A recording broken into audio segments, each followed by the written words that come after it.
Hello दोस्तों, हीटी films में आप सबका बहुत बहुत स्वागत है। दूसरे दिन सुबह फ्रैंक वापस आता है। फ्रैंक वापस आकर देखता है कि हैग भी वापस आ गया है और वो अपने रेस्टोरेंट के बाहर साइन बोर्ड लगा रहा होता है। फिर फ्रैंक कोरा के पास जाता है। कोरा के पास जाकर फ्रैंक कोरा के हाथों में जुए में जीता हुआ सारा पैसा थमा देता है। हम देखते हैं कोरा को। पैसे को देखकर कोरा भी चुप हो जाती है। फिर कोरा फ्रैंक से कहती है कि मैं तुम्हारे साथ ऐसे ही नहीं जा सकती।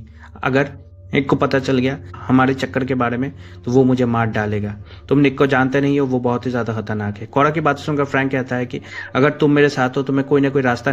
कोरा फ्रैंक से कहती है कि मैं सिर्फ तुम्हारे साथ रहना चाहती हूँ, सिर्फ हम दोनों, और उसके लिए हमें कोई ना कोई रास्ता निकालना होगा।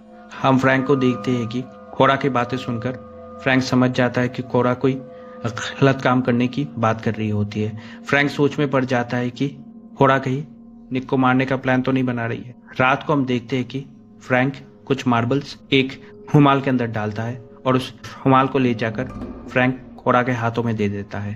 कोरा के हाथों में देकर फ्रैंक निक को मारने का कोरा के साथ मिलकर प्लान बनाता है और फ्रैंक कोरा से कहता है कि तुम चिंता मत करो, मैं तुम्हारे साथ। फिर कोरा धीरे धीरे निक के कमरे में जाती है और हम सुनते हैं कि निक बाथरूम के अंदर नहा रहा होता है। निक के कमरे में जाकर कोरा उस मार्बल की पोटली को निकालती है और आहिस्ते आहिस्ते निक के बाथरूम की तरफ बढ़ रही होती है। और हम फ्रैंक को देखते हैं कि वो बाहर खड़ा होकर आसपास देख रहा होता है कि तभी फ्रैंक देखता है कि एक पुलिस वाले की बाइक रेस्टोरेंट के सामने से गुजर रही होती है। पुलिस वाले की बाइक को देखकर फ्रैंक चौंक जाता है कि तभी हम देखते हैं कि वो पुलिस वाले अपने बाइक को घुमाकर वापस लाकर उसी रेस्टोरेंट के सामने लाकर रोकता है। पुलिस वाले को देखकर फ्रैंक इस बार डर जाता है। फ्रैंक को डर है कि कहीं उस पुलिस वाले को शक ना हो जाए उसके और कोरा के बारे में।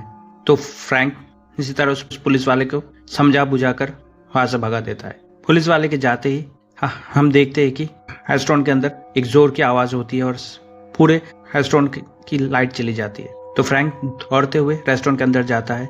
अंदर जाकर देखता है कि कोरा चिल्ला रही होती है। कोरा चिल्लाते हुए फ्रैंक से कह रही होती है कि मैंने निक के सर पे वार करके उसे मार डाला है।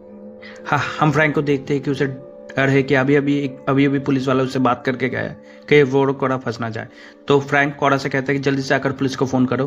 और फ्रैंक बाथरूम में जाकर देखता है कि निक बाथटब के अंदर पड़ा हुआ है और निक बेहोश है और उसके सर से खून बह रहा होता है। फिर फ्रैंक उसे चेक करता है तो फ्रैंक देखता है कि निक जिंदा है। फ्रैंक और कोरा निक को जल्दी से हॉस्पिटल में लेकर जाते हैं। हॉस्पिटल में जाकर डॉक्टर की बातें सुनकर हम समझ जाते हैं कि निक बच गया है। और हम फ्रैंक और कोरा को देखते हैं कि वो दोनों भी बाल बाल इस बार बच गए। फिर निक को हॉस्पिटल में छोड़कर वो दोनों घर वापस आते हैं। घर वापस आकर वो दोनों पूरी रात जी भर के एक दूसरे के साथ मजे करते हैं। दूसरे दिन सुबह कोरा फ्रैंक को रेस्टोरेंट में छोड़कर अपने हस्बैंड से मिलने हॉस्पिटल में जाती है। फिर हॉस्पिटल से वापस आकर कोरा और फ्रैंक बाहर घूमने जाते हैं। हम कोरा को देखते हैं कि वो फ्रैंक के साथ बहुत ही ज्यादा खुश है और हम कोरा को देखते हैं जैसे उसकी खुशहाल जिंदगी वापस आ गई हो। फिर रात को हम देखते हैं कि कोरा फ्रैंक से कहती है कि आज रात को हम ये सब नहीं करेंगे। तो फ्रैंक कोरा से पूछता है किस लिए। तो कोरा कहती है कि बस मुझे आज रात को ये सब नहीं करना है। तो फ्रैंक कहता है कि आज हमारी आखिरी रात है, कल से ये मौका मिले ना मिले। फिर दूसरे दिन हम देखते हैं कि निक हॉस्पिटल से घर वापस आ गया है और निक के वापस आने की खुशी में उसके घर में जोरों शोरों से पार्टी चल रही होती है।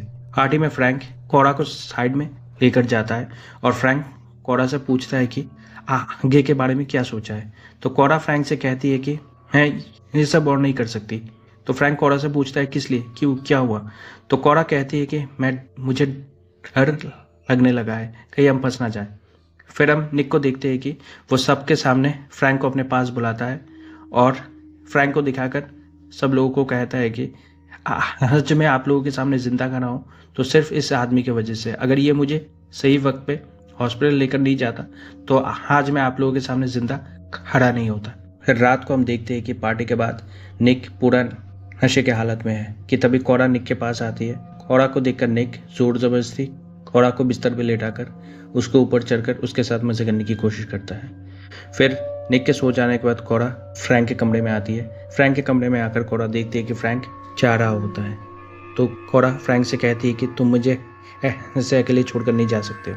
और हम देखते हैं कि कोरा रोने लगती है। तो कोरा की बातें सुनकर फ्रैंक गुस्से में आ जाता है और गुस्से में आकर कहती है कि तुमने ही तो कहा था कि तुम ये सब और नहीं कर सकती हो। तो कोरा कहती है कि मुझे माफ़ कर दो और प्लीज़ मुझे ऐसे छोड़कर मत जाओ।